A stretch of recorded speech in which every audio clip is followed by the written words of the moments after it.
Deuteronomy chapter 2. Then we turned back and set out toward the wilderness along the route to the Red Sea, as the Lord had directed me. For a long time we made our way around the hill country of Seir. Then the Lord said to me, "You have made your way around this hill country long enough, now turn north. Give the people these orders. You are about to pass through the territory of your relatives the descendants of Esau, who live in Seir. They will be afraid of you, but be very careful. Do not provoke them to war, for I will not give you any of their land, not even enough to put your foot on. I have given Esau the hill country of Seir as his own. You are to pay them in silver for the food you eat and the water you drink. The Lord your God has blessed you in all the work of your hands. He has watched over your journey through this vast wilderness. These 40 years the Lord your God has been with you, and you have not lacked anything." So we went on past our relatives the descendants of Esau, who live in Seir. We turned from the Arabah road, which comes up from Elath and Ezion-Geber, and traveled along the desert road of Moab. Then the Lord said to me, "Do not harass the Moabites or provoke them to war, for I will not give you any part of their land.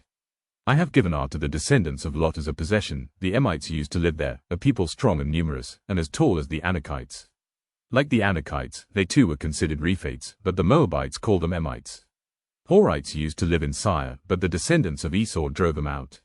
They destroyed the Horites from before them and settled in their place, just as Israel did in the land the Lord gave them as their possession. And the Lord said, 'Now get up and cross the Zerd valley.' So we crossed the valley. 38 years passed from the time we left Kadesh Barnea until we crossed the Zerd valley. By then, that entire generation of fighting men had perished from the camp, as the Lord had sworn to them.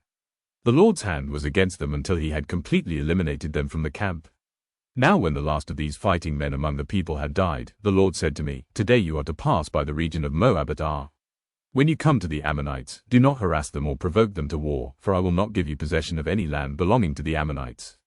I have given it as a possession to the descendants of Lot. That too was considered a land of the Rephates, who used to live there, but the Ammonites called them Zamzamites. They were a people strong and numerous, and as tall as the Anakites. The Lord destroyed them from before the Ammonites, who drove them out and settled in their place. The Lord had done the same for the descendants of Esau, who lived in Seir, when he destroyed the Horites from before them. They drove them out and have lived in their place to this day. And as for the Avites who lived in villages as far as Gaza, the Caphtorites coming out from Caphtor destroyed them and settled in their place. Set out now and cross the Arnon Gorge. See, I have given into your hand Sihon the Amorite, king of Heshbon, and his country.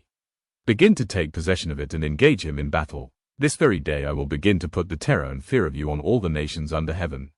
They will hear reports of you and will tremble and be in anguish because of you. From the desert of Kedemoth I sent messengers to Sihon king of Heshbon offering peace and saying, 'Let us pass through your country.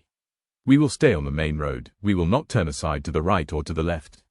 Sell us food to eat and water to drink for their price in silver.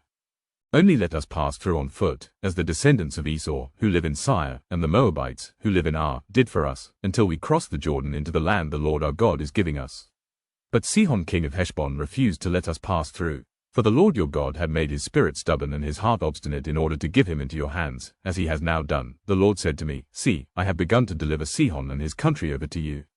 Now begin to conquer and possess his land.' When Sihon and all his army came out to meet us in battle at Jahaz, the Lord our God delivered him over to us and we struck him down, together with his sons and his whole army. At that time we took all his towns and completely destroyed them, men, women and children. We left no survivors, but the livestock and the plunder from the towns we had captured we carried off for ourselves, from Aro on the rim of the Arnon Gorge, and from the town in the gorge, even as far as Gilead. Not one town was too strong for us. The Lord our God gave us all of them. But in accordance with the command of the Lord our God, you did not encroach on any of the land of the Ammonites, neither the land along the course of the Jabbok nor that around the towns in the hills.